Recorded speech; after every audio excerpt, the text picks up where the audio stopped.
IDTV మన ఉనికి మన వాణి.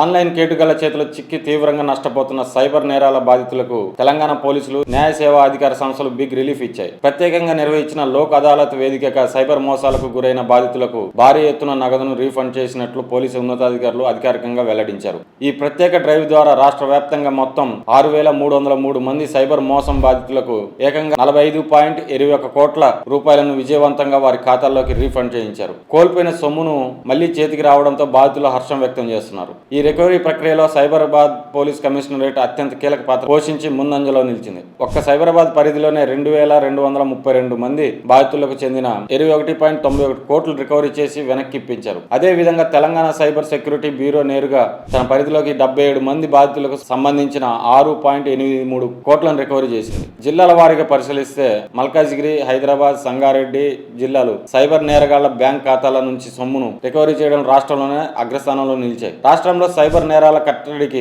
ప్రత్యేకంగా ఏర్పాటు చేసిన తెలంగాణ సైబర్ సెక్యూరిటీ బ్యూరో ప్రారంభమైన నాటి నుంచి నేటి వరకు అద్భుతమైన ఫలితాలను సాధించింది. ఈ బ్యూరో వ్యవస్థ ఏర్పాటైనప్పటి నుంచి ఇప్పటి వరకు మొత్తం 59,953 మంది బాధితులకు 445.41 కోట్ల రూపాయలను రీఫండ్ చేయించి రికార్డు సృష్టించింది. ప్రస్తుత 2026 సంవత్సరంలోనే జూన్ 20వ తేదీ వరకు సైబర్ మోసగాళ్ల ముఠాల నుండి 70.07 కోట్లను పోలీసులు రికవరీ చేసి ఫ్రీజ్ చేసి ఇచ్చారు. సైబర్ నేరగాళ్లు ఎక్కువగా వాడుతున్న యూపీఐ మోసాలు, నకిలీ ఇన్వెస్ట్మెంట్ స్కామ్లు, ఇన్ఫర్మేషన్ స్కామ్ల బాధితులకు పోలీసులు ఫాస్ట్ ట్రాక్ పద్ధతిలో వేగంగా న్యాయం చేకూర్చారు. ఈ సందర్భంగా సైబర్ సెక్యూరిటీ బ్యూరో పోలీసులు ప్రజలకు ఒక ముఖ్యమైన సాంకేతిక విజ్ఞప్తి చేశారు. ఆన్లైన్ లేదా సైబర్ మోసం జరిగిన వెంటనే బాధితులు ఏమాత్రం ఆలస్యం చేయకుండా తక్షణమే 1930 అనే జాతీయ సైబర్ క్రైమ్ హెల్ప్ లైన్ నంబర్కు కాల్ చేసి తమ ఫిర్యాదును నమోదు చేయాలని కోరారు. మోసం జరిగిన మొదటి గంటను వైద్య పరిభాషలో లాగే సైబర్ క్రైమ్ లోను గోల్డెన్ అవర్ గా పరిగణిస్తారని చెప్పి వివరించారు. ఈ గోల్డెన్ అవర్ లో గనుక బాధితులు అప్రమత్తమై